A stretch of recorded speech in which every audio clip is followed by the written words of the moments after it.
Hi guys, thanks for coming back to my channel. Okay, today I'm going to talk about my black cat named Karma, and he came back to me as a shadow on the wall. So this is video number 6 of the Ghost Witness series, and this is called Karma Came Back. And this scenario happened in a different house in Fairfax County. This was not the haunted house I've already talked about. This is a different house. So this cat was Karma. He was a black cat, and he had the little white spot on his throat. And he was such a sweet cat. He was my second cat that I ever had. And the reason I got that cat is because to keep my first cat company. And I do believe that, if you have one animal, it's really not right. It's really not fair. You really should have at least two animals so they can keep each other company, because animals do need to have a friend. They need to have someone else, another animal beside you. That's what I think. And but anyway, so I got the cat from the vet in Arlington. And what happened was, I guess I took Kizzy to the vet. And so the vet was this young lady with long red hair. And she said, I have another cat, and it's a kitten, and we found him in the parking lot. And so she said, do you want the cat? I said, yeah, I'll take it. I'll take him. So I took him, brought him home as a tiny kitten. And I remember he got car sick, and I was holding him, and he threw up, the poor little thing. But anyway, so they became, Kizzy and Karma were friends, and it was the right decision. Anyway, so Karma lived to be 23 years old. So he lived 10, 11 years longer than Kizzy. So, but he was lonely though, because he lived with my ex-husband, and I couldn't really take care of him. So I left him there in that haunted house. So the cat ended up like befriending the cats next door. And so he would go over there and sit with those cats and everything. But then as soon as I was able to, I took the cat and brought him to my house. Okay, so it was a different house. So anyway, the cat did not live very long. He was, like I said, he was old, and so he died. And so I buried him in the yard. And, it kind of irks me to think about this, because I really should have taken the cat back over to the haunted house and buried him back there so he could have been with Kizzy. But at the same time, how do I know he's not with Kizzy, right? Like maybe he is with Kizzy, like spiritually, I don't know. But it just sort of bugs me. Like I just feel like they could have been together, but maybe they are anyway, or maybe Karma is like wandering around and he's like lost. I don't know. But that bugs me, that irks me. So anyway, I guess it doesn't really matter, because Kizzy, I was gone, after I had the encounter with Kizzy in the yard. I was gone after, not long after.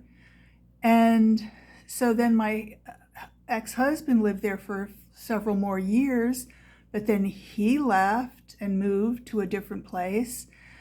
So I guess Kizzy is just wandering around too, and Heddy's wandering around. That's what I called him. I called Karma Heddy.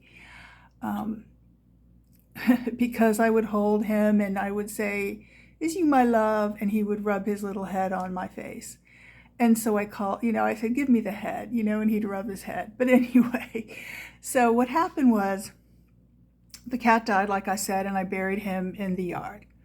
So one day, this is probably a month later, I was sitting in my room, my bedroom, where the cat had been when when the cat was alive. He was in the bedroom with me. So um, I was just at the computer facing one wall, and then there was another wall to my right. And so all of a sudden, like out of the corner of my eye, I felt like something was over, on that side. So I kind of looked, and there was a shadow on the wall. And it was a shadow like of a cat, but like the cat was sitting, not the where they sit straight up with their front legs straight, but where they sit kind of like on all four legs or like down.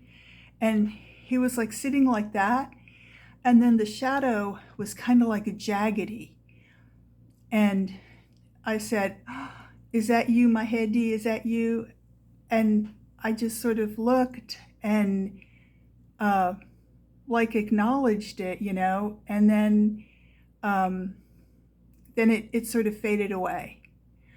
But I had never, you know, expected anything like that, and it surprised me.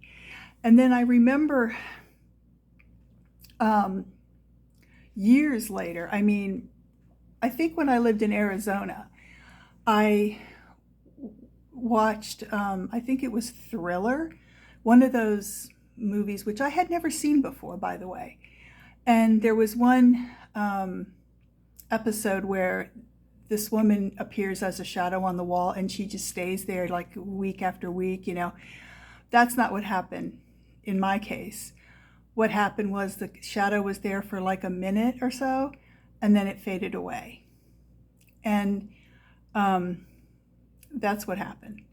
So these ghost experiences that I've had actually have actually caused me to become more interested. Like I started watching horror movies. Like when I moved to Arizona, there was a theater near me that was like a very, very cheap, low, I think it was $1.50 or something. And so I would go there kind of hoping to see if my experiences were like matched, in the movies, but they're not. Like I said in my overview, the horror movies, they are designed to be like, horrifying, and my ghost experiences have not been horrifying. So anyway, back to the cat. I was happy that the cat came back to me, but like I said, I was sort of at the same time, bothered by the fact that, I should have buried the cat back in that haunted house. I don't know. Is the cat wandering around now? Look, I don't know. See, this is what I don't know. And I don't know how to call them back to me. Should I try to do that? I don't know. But anyway, that's the story of the cat. That's Karma, who came back as a shadow on the wall. So next time we will be talking about the ghost experiences that I've had in Arizona, and they were a lot of them. And so I will see you in my next video. Thank you. Bye, guys.